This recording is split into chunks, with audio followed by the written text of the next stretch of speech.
तो आज मैं फिर उपस्थित हूँ आप लोगों के बीच में खोरठा लिंग विधान के अंतिम भाग में, यानी उसका जो शेष भाग रह गया था कि लिंग का प्रभाव खोरठा में कहाँ कहाँ पड़ता है। हम हिंदी के अनुसार उसको समझेंगे, क्योंकि हिंदी का अभ्यास आप सबों को है पहले से ही, आप पहली कक्षा से ही आप इन बातों को समझते आ रहे हैं। यहाँ देखेंगे कि खोरठा में लिंग का असर कहाँ कहाँ पड़ता है। हिंदी में हमने देखा है कि अगर संज्ञा यानी कर्ता का लिंग अगर पुल्लिंग है तो क्रिया उसी तरह होगी, उसका सर्वनाम भी या संकेतवाचक सर्वनाम भी उसमें भी असर होगा, है ना। वहीं विशेषण में भी उसका प्रभाव होता है, यानी सर्वनाम पद में, विशेषण पद में और क्रियापद में तीन जगह स्पष्ट प्रभाव पड़ता है लिंग का हिंदी में, लेकिन खोरठा में वही स्थिति नहीं है। हम उदाहरण के तौर पर इस बात को समझ सकते हैं कि जैसे मान लीजिए मेरा बेटा पढ़ता है, मेरी बेटी पढ़ती है, वहीं मेरा बड़ा बेटा पढ़ता है, मेरी बड़ी बेटी पढ़ती है। तो यहाँ आपने देखा कि मेरा ये सर्वनाम है, तो मेरा और मेरी ये लिंग के कारण बदलाव आया। बेटा के लिए, बेटा चूँकि पुल्लिंग है इसलिए मेरा हो गया सर्वनाम में, वहीं पर बेटी स्त्रीलिंग है इसलिए मेरी हो गया। वहीं बड़ा विशेषण जो है, बेटा पुल्लिंग है इसलिए बड़ा विशेषण पुल्लिंगवाची हो गया, बड़ा हो गया। वहीं बड़ी हो गया स्त्रीलिंगवाची यानी बेटी के लिए। वहीं क्रियापद में भी देखिए पढ़ता है, ता है हो गया पुल्लिंग के लिए और ती है हो गया स्त्रीलिंग के लिए। खोरठा में यही स्थिति नहीं है, खोरठा में अंतर हो जाएगा। यहाँ पर देखिए हमर बेटा पढ़े है, हमर बेटा पढ़े है, यानी देखिए हमर बेटा पढ़े है, वहीं हमर बेटी पढ़ो ही। यहाँ पर देखिए हमर कोई अंतर नहीं हुआ, बेटा के लिए भी हमर है, बेटी के लिए भी हमर है।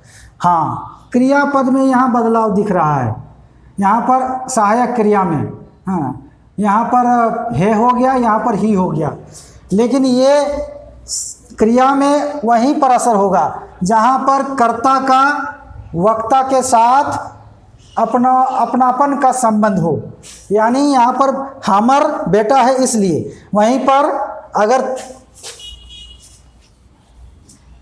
अगर तोर हो जाता है, यानी तुम्हारा, तोर बेटा पढ़े है, तोर बेटी,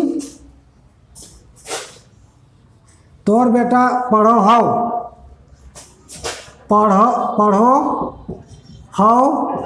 तोर बेटी पढ़ो हाउ, कोई फर्क नहीं पड़ा। यहाँ भी तोरा तोरी नहीं हुआ, वहाँ भी पढ़ो हाउ हो गया, यानी न तो या सर्वनाम पद में असर हुआ न ही क्रियापद में असर हुआ, दोनों ही जगह एक स्थिति हो गई। हाँ, यहाँ पर अगर विशेषण हो तो यहाँ भी विशेषण में भी खास है, बोड़ बेटा पढ़े है, पढ़ो हाउ, बोड़ बेटी पढ़ो है ना, कोई फर्क नहीं पड़ेगा, है ना। इसको इस रूप में भी लिखते हैं लोग, पढ़ो हाउ। बहुत बड़े क्षेत्र में इस तरह का व्यवहार होता है, तो उसको हम लोगों ने आत्मसात किया है, क्योंकि इसमें पढ़ हाउ पढ़ सकता है आदमी, पढ़ हाउ, तो पढ़ा हाउ पढ़ना है तो यहाँ आगे जोर देना है। तो पहले इसके लिए ऐसे भी लिखते थे लोग, ये अवग्रह देकर तो अवग्रह को समझने में दिक्कत होती थी लोगों को, इसलिए इस रूप को अपनाया गया है अब आधुनिक खोरठा में, नई खोरठा लेखन में इसको अपना लिया गया है। तो हम देख रहे हैं कि लिंग में खोरठा में उस तरह का प्रभाव नहीं पड़ता है जैसा हिंदी में। यहीं पर हिंदी में इन वाक्यों को लिखते तो तुम्हारा बेटा पढ़ता है, तुम्हारी बेटी पढ़ती है, ये होता। ताहती है, तुम्हारा, तुम्हारी, ये अंतर हो जाता। खोरठा में ये फर्क नहीं पड़ेगा, यानी कि खोरठा में सर्वनाम में नहीं पड़ता है, विशेषण में कहीं कहीं पड़ता है, जैसे तोर बड़का बेटा पढ़ा हो, तोर बड़की बेटी पढ़ो, तो ऐसी स्थिति में हो सकता है। लेकिन क्रियापद में अपवाद में ही सिर्फ अपनापन का संबंध हो कर्ता के साथ वक्ता का, तो उस जगह पर स्त्रीलिंग और पुल्लिंग का भेद हो जाता है, उसका प्रभाव क्रियापद पर पड़ जाता है, सहायक क्रिया में दिखाई पड़ने लगता है। तो यही खोरठा के लिंग का विधान है। इसको समझ लेंगे तो खोरठा लिखने में कोई दिक्कत नहीं होगी, और इस तरह का अगर प्रश्न आए तो आप उसको सही सही हल कर पाएंगे। तो हमें खोरठा के लिंग को समझना है कि खोरठा में शब्द के आधार पर लिंग व्यवस्था नहीं है हिंदी की तरह, उर्दू की तरह, बल्कि अपनी व्यवस्था है, यानी वस्तु आधारित लिंग व्यवस्था है। वस्तु में भी वही प्राणी जो वास्तव में नर या मादा है। तो आज के वीडियो में इतना ही, फिर मैं अगले वीडियो में और एक नया टॉपिक लेकर आऊँगा। तब तक के लिए धन्यवाद।